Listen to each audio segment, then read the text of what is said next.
The world we knew had changed, and we tried to stop this change. Maybe it was our own childish fears of change. Maybe we just wanted to go back to a day when we didn't have to worry about survival. Or maybe it was just our inability to cope with situations given to us. Regardless, ever since the disease first hit, the world we knew is gone.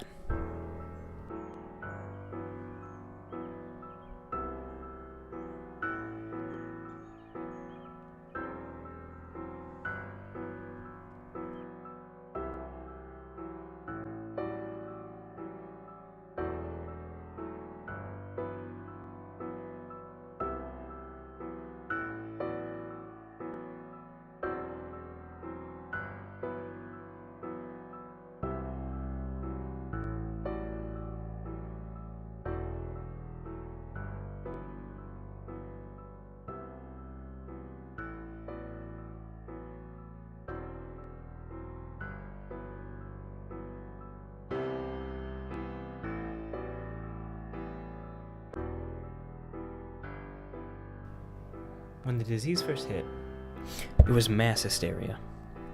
Everybody had their own theories and speculations about it, but nobody had any real idea what was going on. Humanity tried to play on the fear and tried to make a profit from it like what they usually do. People sold fake cures.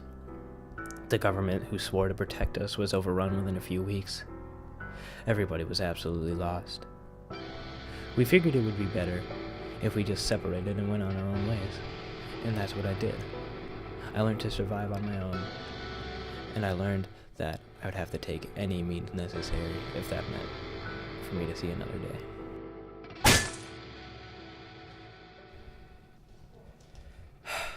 When I'm in a more solemn mood, I think back to the days when all I really had to worry about was what tests I had the next day, what I was going to eat for lunch. Before this disease was even a thought or a problem for anybody. I miss my family. They've been gone for a while. If this experience has taught me anything, it is that people will adapt. We are a strong group, humans. And when a challenge is faced in front of us, we don't back down. It reminds me of one of my favorite Carl Sagan recordings. When I play it, it reminds me of how strong we are and how we can overcome any obstacle, no matter what the challenge.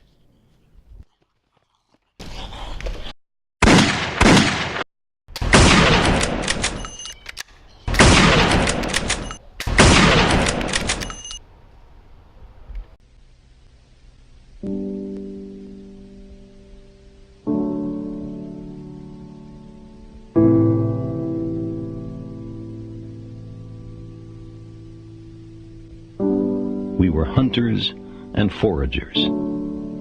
The frontier was everywhere. We were bounded only by the earth and the ocean and the sky. The open road still softly calls. Our little terraqueous globe is the madhouse of those 100,000 millions of worlds. We who cannot even put our own planetary home in order, riven with rivalries and hatreds, are we to venture out into space? By the time we're ready to settle even the nearest other planetary systems, we will have changed.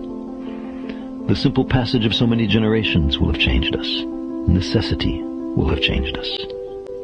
We're an adaptable species. It will not be we who reach Alpha Centauri and the other nearby stars.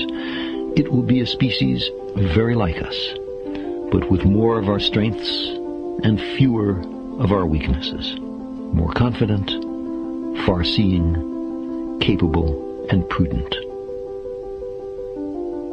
For all our failings, despite our limitations and fallibilities, we humans are capable of greatness.